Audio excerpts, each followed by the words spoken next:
Hey everyone, Sky here to discuss Taxi Driver, starring Robert De Niro, Jodie Foster, Albert Brooks, Harvey Keitel, Leonard Harris, Peter Boyle, and Sybil Shepherd, and directed by Martin Scorsese.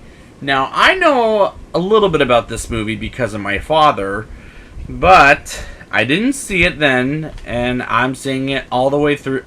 And I did watch this once at a hotel room where they played DVDs there, and I only watched half of it. And I couldn't finish it off because I was at Comic-Con at the time.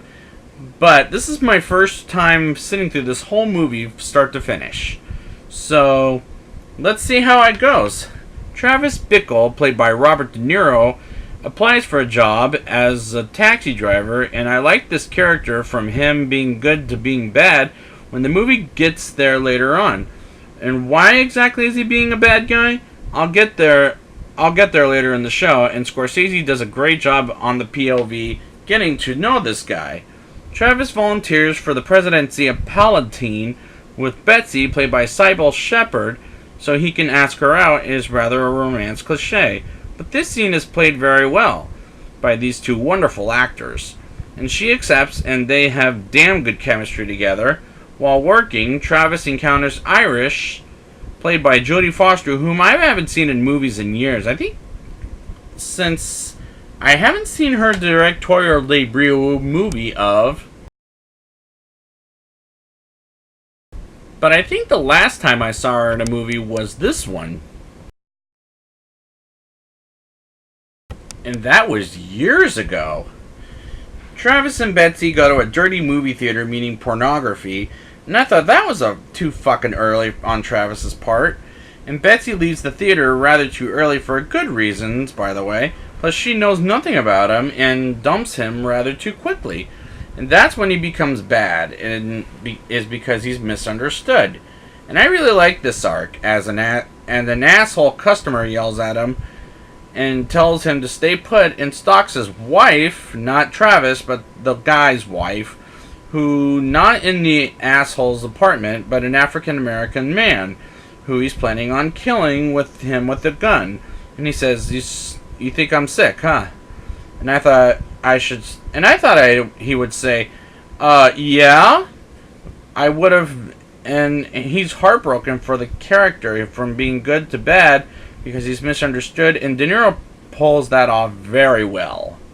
Travis buys a gun and handles it quite well, and he works out like a motherfucker and gets prepared to use them, and I love the gadgets he uses and puts together, and he goes to the Palatine presidential speech, and he talks to the Secret Service men to join the Secret Service and gives him a fake identity and home address. And I like that scene. I love the scene when Travis practices the lines to say, like, for example, "Are you talking to me? Are you talking to me? I don't see anybody else around here, so you must be talking to me." That is the most iconic line, and the way De Niro says it is perfect gold. He's enjoying it too much, to the point he shoots an armed man while at a convenience store. And De Niro gives a great performance here as he's playing one tough motherfucker. Travis goes in a room with Iris, and he wants to get her out of there while she wants to suck his dick, and he asks to see her regularly. I really like Iris, and the way Travis tells her to go home back to her family is pretty nice for a bad person, as this character De Niro plays. At a diner, and her boss Sport, aka Matthew, is sexually abusing her.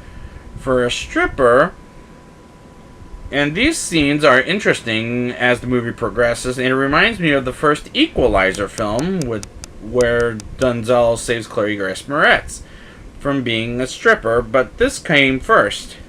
Travis goes to the Palatine speech with a mohawk, and that's so iconic from this movie, as he pulls out a gun from a Secret Serviceman and chases after him and shoots Sport in the stomach as he gets shot in the fucking neck, and is still walking, and that's an intense scene. I was going with it. And then he saves Iris's life, and that was a very good thing. Like, that was a great ending, in my opinion. And especially since he got, what's her name again? Betsy, to ride in his cab again, and it was nice seeing them together again, but he's no longer dating her, so that's a good sign. So, yeah. Now it's time for the rating. I'll give this movie a 8.8 out of 10. The characters are relatable, and the lines are super iconic.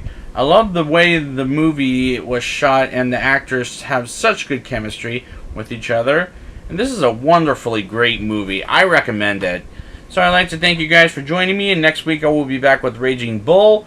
And until next time, you talking to me? Eh?